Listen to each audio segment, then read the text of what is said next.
thanks for watching Peter's Food Adventures, and it's pickle season.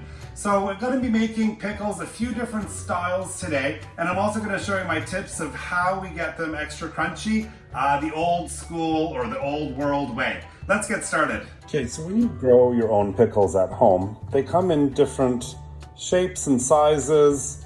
Sometimes they're not really the right width of what you would expect in the commercially processed ones, but that's okay. We're going to use them all.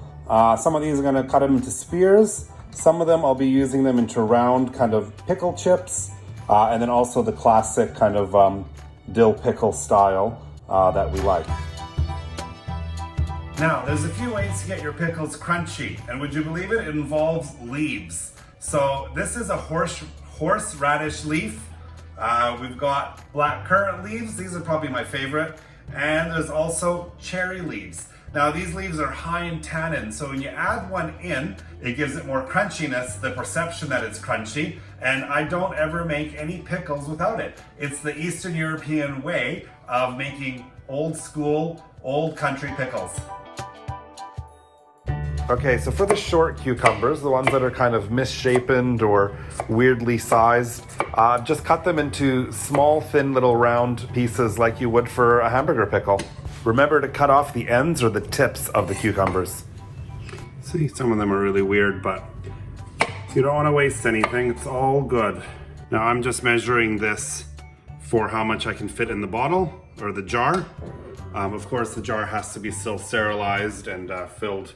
I'm just measuring for size. Well, that's it. Okay, so the first thing you want to do is you need to sterilize your glass jars. Add some fresh dill. Black currant leaf, that's gonna get sent to the bottom. A little bit of black peppercorns. I'm gonna add just one little slice of onion, just for some extra tang and flavor that onion gives. Some garlic. If you want, you could add bay leaf or extra spices. And then it just gets crammed in. There we go, just push it down. It'll get there. There we go. Now these are ready for brining. So the same way, you just want to take these funny fat long ones, and these ones I'm going to cut them into spears. So depending on how thick and big they are, I'm probably going to cut these into thirds. Some people only like them in half. There's not really a right or wrong answer. I guess maybe half's okay. So that's probably the size I'll keep them at. Okay, so to build my spears, this is a horseradish leaf.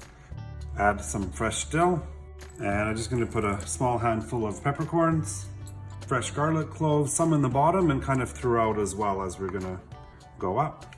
Now we just have to line them all up. And these are all pretty forgiving, so you can kind of cram them in. Now it gets a bit more garlic, and I'm going to put in a spicy bird's eye chili, because this one I want to make it a little spicier than I normally would. And then I'm just going to take the smaller pieces and kind of just pack them in, and I'm going to put in a dill frond in there as well. That gives really, really great flavor. Now it's ready for brining. Now to make the whole dill pickles, I guess I would call this classic style. You just same thing, you want to cut off the ends. That's it. Okay, so again, when building your dill pickles, on the bottom of the big one, I'm just gonna put a horseradish leaf and dill, lots of dill. The stalks are great because they have so much flavor. Same thing with cilantro, all the flavors in the stem. Again, just a pinch of peppercorns. And of course, I want to be pretty generous with the garlic. I can't have pickles without garlic. Okay, now we just have to shove them in again. Okay, and the other thing I'm doing is I'm adding some carrots in. I guess there's a few reasons why. A, it's gonna look really nice. It's gonna fit in the gaps, and pickled carrots is tasty. Okay, so I've put some carrots in there. That's just a fresh bay leaf and more dill on the second layer. And these dill fronds, again, that's where all the yummy flavor is. I'm gonna break them up and kind of position them around the jar. And then we just keep going with more pickles. So they're nice and tight. And now this one's ready for brining. Okay, so now I'm starting with 4.5 cups of water in the pot, and we're gonna add in 4.5 cups of vinegar. Half of that is apple cider vinegar, and the other half I'm gonna add regular white vinegar. And now add 9 teaspoons of pickling salt, or like a kosher salt. Don't use table salt here, you want the natural salt. Now mix in 6 teaspoons of sugar. Now I just wanna mix it through until it's all fully dissolved, and now we're gonna bring it to a boil. Okay, so now we're ready. Everything's prepped, and the vinegar is just about to come to a nice rolling boil. Careful, it is super hot.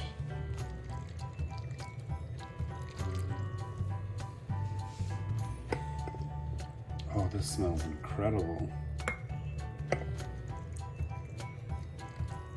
Okay, so now we're just gonna put the lids on, and now they're ready to go into the water bath. So now, bring this to a rolling boil for 15 minutes.